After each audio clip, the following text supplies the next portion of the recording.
Welcome back to I Am Angus, brought to you by the American Angus Association and the Identity Profile for Angus, providing Angus breeders with comprehensive genomic results for multiple economically important traits. I like the story that we tell here. Eisenhower is a president that people can admire. He was a good president as far as keeping us safe in the 1950s during the height of the Cold War. He moved forward on civil rights, which was certainly the major domestic issue of his administration.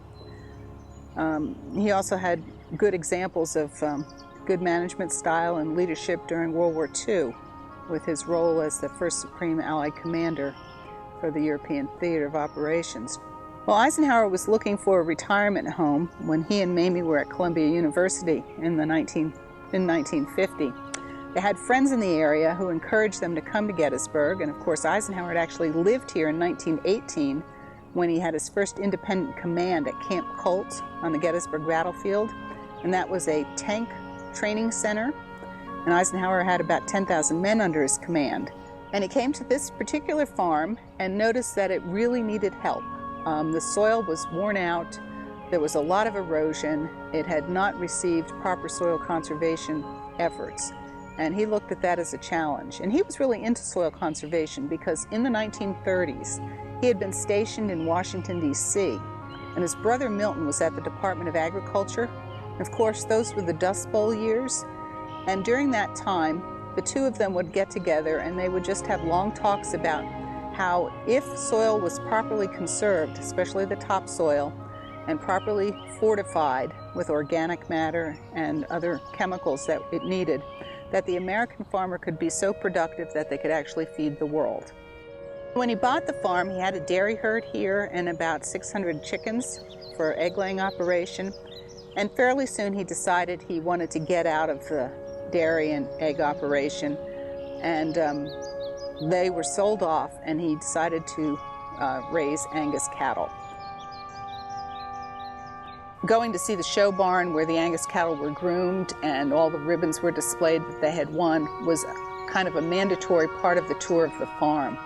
As John Eisenhower, Eisenhower's son, said, you went to see the farm and the cattle whether you liked cattle or not, because Eisenhower liked them and he wanted to show them all off to his guests, whether you were a friend or a family member, or whether you were a visiting world leader.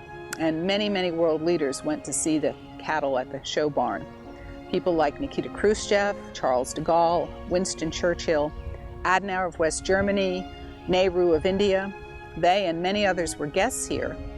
And after you saw the cattle barns, then Eisenhower would usually bring you back to his home and you'd have a chance to sit and talk informally with him on the sun porch and get to know each other one-on-one. When you go through his home, you would expect you might see his military decorations and things of that nature, and they're not on display. And even though that was his life's work and certainly something he was extremely proud of, when people came here, he wanted to show them about the cattle and show off all the ribbons and banners that they had won. Well, I think it's really important that we can talk about this aspect of Eisenhower's life and the aspect, his interest in Angus cattle and cattle breeding.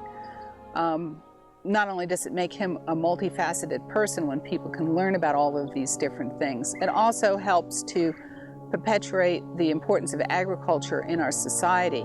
We have so many school groups that come here and visitors that come who live in city, urban environments, or even suburban environments who are not at all familiar with agriculture. So any chance we have to let them know a little bit about farming and cattle is probably a good educational endeavor and benefits all agriculture in the country and our country as a whole.